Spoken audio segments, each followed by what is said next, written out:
ನಮಸ್ತೆ ವೀಕ್ಷಕರೇ, ಇವತ್ತು ಚಾರ್ವಾಕ ಸುದ್ದಿವಾಹಿನಿ ಇವತ್ತು ನಮ್ಮ ಚಿಕ್ಕಮಗಳೂರು ಜಿಲ್ಲೆಯ ಕೊಪ್ಪ ತಾಲೂಕಿನ ಆವರಣದಲ್ಲಿ ನ್ಯಾಯಾಲಯದ ಆವರಣದಲ್ಲಿದೆ.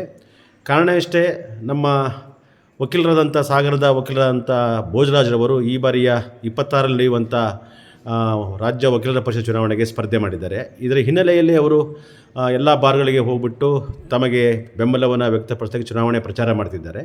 ಈ ಹೊತ್ತಲ್ಲಿ ನಾವಿವತ್ತು ಕೊಪ್ಪ ಬಾರಿನ ಸದಸ್ಯರು, ಅಧ್ಯಕ್ಷರು, ಕಾರ್ಯದರ್ಶಿಗಳು, ಪದಾಧಿಕಾರಿಗಳ ಜೊತೆಗೆ ಒಂದು ಚುನಾವಣಾ ಪ್ರಚಾರ ಮತ್ತು ಇಂಥ ಕೊಪ್ಪದಂಥ ಸಣ್ಣ ಊರಿನ ನ್ಯಾಯಾಲಯಕ್ಕೆ ಏನೇನು ಸಮಸ್ಯೆಗಳಿದ್ದಾವೆ, ಇದನ್ನು ನಮ್ಮ ಮುಂದೆ ಗೆದ್ದು ಬರುವಂಥ ನಮ್ಮಲ್ಲಿ ಏನು ವಕೀಲರ ಪರಿಷತ್ ಗೆದ್ದು ಬರುವಂಥ ಸದಸ್ಯರುಗಳು, ನಿರ್ದೇಶಕರುಗಳು ಯಾವ ಥರ ಕೆಲಸ ಮಾಡಬೇಕು ಅನ್ನೋದ್ರ ಬಗ್ಗೆ ಡಿಮ್ಯಾಂಡನ್ನು ನಾವು ವಕೀಲರುಗಳು ಕೇಳೋದು ಸಹಜ. ಈ ನಿಟ್ಟಿನಲ್ಲಿ ಅದರ ಅಧ್ಯಕ್ಷರಾದಂಥ ಸರ್, ನಿಮ್ಮ ಹೆಸರು ಸರ್? ವಿಕ್ರಮ್ ನಿಗಳೆ. ಸರ್ ಹೇಳಿ, ಈಗ ನೀವೊಬ್ಬರು ಸಂಘದ ಬಾರಿನ ಅಧ್ಯಕ್ಷರಾಗಿದ್ದೀರಿ. ಕೊಪ್ಪ ವಕೀಲ ಸಂಘದ ಅಧ್ಯಕ್ಷನಾಗಿ ಕೊಪ್ಪ ವಕೀಲ ಸಂಘದ ಎಲ್ಲ ಸದಸ್ಯರು ಬಹಳಷ್ಟು ಸಮಸ್ಯೆ. ಮೊದಲನೇದಾಗಿ ಈ ನಮ್ಮಲ್ಲಿ ಕಮರ್ಷಿಯಲ್ ಕೋರ್ಟ್ ಏನಾಗಿದೆ ಅದರಿಂದ ವಕೀಲರಿಗೂ ಎಲ್ಲ ಹೊಡೆತ ಬೀಳ್ತಾ ಇದೆ. 3 ಲಕ್ಷ ಏನು ಸ್ಲ್ಯಾಬ್ ಮಾಡ್ಕೊಂಡಿದ್ದಾರೆ, ಅದರಿಂದ ಪೆಂಡೆನ್ಸಿಗಳು ಇಲ್ಲಿ ಕಡಿಮೆ ಆಗ್ತಿರೋದ್ರಿಂದ ವಕೀಲರ ಕೆಲಸಗಳು ಕಡಿಮೆ ಆಗ್ತಾ ಇದೆ. ಎರಡನೇದು, ನಾವು ಅದಕ್ಕಾಗಿ ಚಿಕ್ಕಮಗಳೂರಿಗೆ ಹೋಗಬೇಕು, ಅದು 100 ಕಿಲೋಮೀಟರ್ ದೂರ ಇದೆ, ಅದನ್ನು ದಿನ ಹೋಗಿ ನಡ್ಸೋಕ್ಕಾಗಲ್ಲ ಒಂದು. ಎರಡನೇದು, ನಮ್ಮ ಕೊಪ್ಪಕ್ಕೆ ವಕೀಲರ ಸಂಘದ ಬಿಲ್ಡಿಂಗಿನ ಅವಶ್ಯಕತೆ ಇದೆ.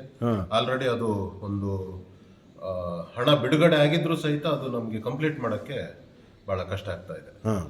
ಆ ನಿಟ್ಟಿನಲ್ಲಿ ಅದು ಒಂದು ನಮಗೆ ಆಗಲೇಬೇಕಾದಂಥ ಕೆಲಸ.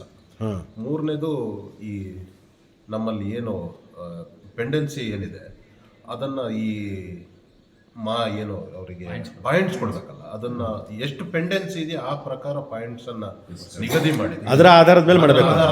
ಪಾಯಿಂಟ್ಸ್ ನಮ್ಗೆ ಕಷ್ಟ ಆಗ್ತದೆ. ಇಲ್ಲಿ 450-500 ಪೆಂಡೆನ್ಸಿಗೆ ನೀವು 12 ಪಾಯಿಂಟ್ ಕೊಡಿ ಅಂತ ಹೇಳಿದ್ರೆ ಅದು ಬಹಳ ಕಷ್ಟಕರವಾಗಿ ನಮಗೆ ವಕೀಲರ ಮೇಲೆ ಸ್ಟ್ರೆಸ್ ಆಗ್ತಾ ಇದೆ. ದಿನ ಡೇ ಬೈ ಡೇ ಹಾಕೊಂಡು, ಅವಶ್ಯಕತೆ ಇಲ್ಲದೆ ಇದ್ರು ಡೇ ಬೈ ಡೇ ಹಾಕೊಂಡು ಮಾಡಬೇಕಾದಂತ ಪರಿಸ್ಥಿತಿಗಳು ಎಲ್ಲಾನು ಇದಾವೆ.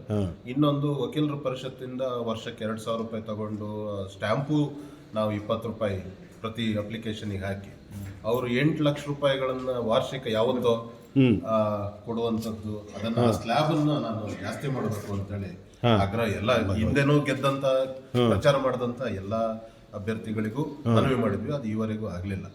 ವಕೀಲರಿಗೆ ಆದ್ರೂ 8 ಲಕ್ಷ ಅವ್ರು ಸಣ್ಣದು ವಾಪಸ್ ಕೊಟ್ರೇನೋ ಇನ್ನೇನೋ 8 ಲಕ್ಷ ಅವ್ರು ಮಾಡ್ಕೊಂಡಿದ್ದಾರೆ.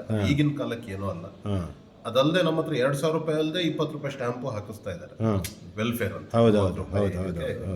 ಅವೆಲ್ಲವನ್ನು ಜಾಸ್ತಿ ಮಾಡಬೇಕಾದಂತ ಆಗ್ರಹ ನಮ್ಮ ಕೊಪ್ಪ ವಕೀಲರ ಸಂಘ. ಸೆಕ್ರೆಟರಿ ಮಾತಾಡ್ತೀರಾ?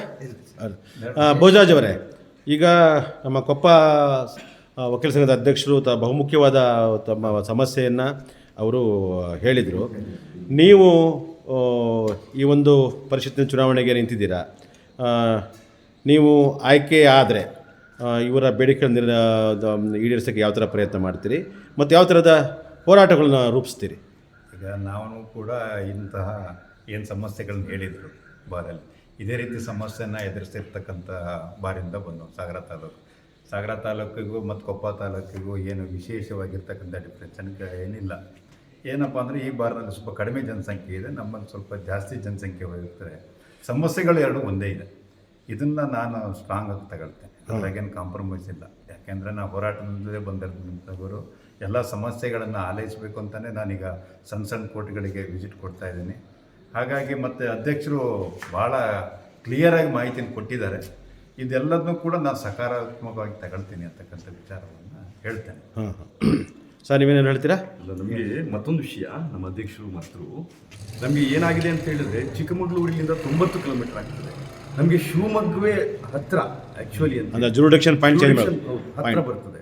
ಆ ನಿಟ್ಟಿನಲ್ಲಿ ನಮಗೆ ಎನ್ನಾರ್ಪುರ, ಶೃಂಗೇರಿ, ಕೊಪ್ಪಕ್ಕೆ ಸೇರಿ ಒಂದು ADJ DJ ಕೋರ್ಟ್ನನ್ನ ಕೊಟ್ಟುಬಿಟ್ರೆ ನಮ್ಮ 3 ಬಾರ್ಗಳಿಗೂ ಏನು ಎನ್ನಾರ್ಪುರ, ಶೃಂಗೇರಿ, ಕೊಪ್ಪ ಎಲ್ಲ ವಕೀಲರಿಗೂ ಹಾಗೂ ಜನರಿಗೂ ಕೂಡ ತುಂಬಾ ಒಳ್ಳೆಯದಾಗ್ತದೆ ಅಂತಕ್ಕಂಥದ್ದು ನಮ್ಮ ಅಭಿಪ್ರಾಯ. ಸರ್, ನೀವೇನಾದ್ರು ಹೇಳ್ತೀರಾ? ಓಕೆ, ಧನ್ಯವಾದಗಳು. ನಾನು ಚಾರ್ವಾಕ ರಾಘವೇಂದ್ರ, ವಕೀಲರು ಮತ್ತು ಪತ್ರಕರ್ತರು, ಸಾಗರ. ನಮಸ್ತೆ.